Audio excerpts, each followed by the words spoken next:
एक दिन भगवान बुद्ध भ्रमण पर निकले। घूमते घूमते दोपहर हो चली थी। वे थक चुके थे। पास ही आम का एक बाग था। वे वहां चले गए। बाग में लगे पेड़ आमों से लदे हुए थे। कई आम नीचे गिरे हुए थे। महात्मा बुद्ध को तब तक भूख लग गई थी। वे पेड़ के नीचे गिरे आमों को उठाकर खाने लगे। भूख शांत हुई तो वे उसी पेड़ की छाया में विश्राम करने लगे। कुछ देर बाद बाग में कुछ युवक आए।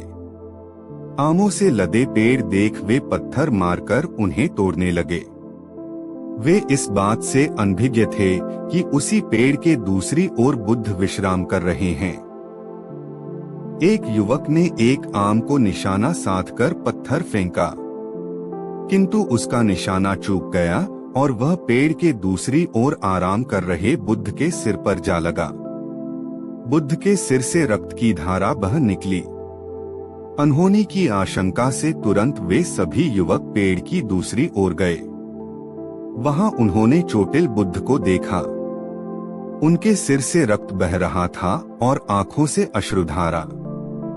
युवकों ने सोचा, अवश्य ही पीड़ावश बुद्ध की आंखों में आंसू छलक आए हैं। जिस युवक ने पत्थर फेंका था वह अपराध बोध से भर उठा और कहने लगा, भगवान, मैं क्षमा प्रार्थी हूँ। मेरे कारण आप ये पीड़ा भोग रहे हैं।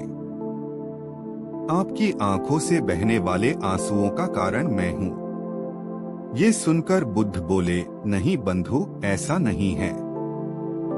मैं सोच रहा हूँ कि तुमने आम के पेड़ पर पत्थर मारा तो बदले में उसने तुम्हें मीठे फल दिए, किंतु जब तुमने मुझे पत्थर मारा तो मैं बदले में तुम्हें क्या दे रहा हूँ? भय और अपराध बोध।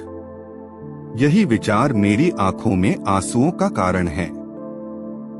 हमें आम के पेड़ की तरह होना चाहिए, परोपकार की भावना से ओतप्रोत और सदा दूसरों के भले के बारे में सोचने वाला। फिर चाहे दूसरे हमारे बारे में जो भी सोचें या हमसे जैसा भी व्यवहार करें, मन में दूसरों के प्रति कटुता की भावना लाकर हम अपना मन मलिन कर लेंगे और मन की शांति खो देंगे। इसलिए सदा दूसरों का भला सोचें, भला करें। भलाई कभी व्यर्थ नहीं जाती। आज नहीं तो कल किसी न किसी रूप में उसका फल अवश्य मिलता है। यदि यह कहानी आपको पसंद आई है तो चैनल को लाइक, शेयर और सब्सक्राइब करना ना भूलें।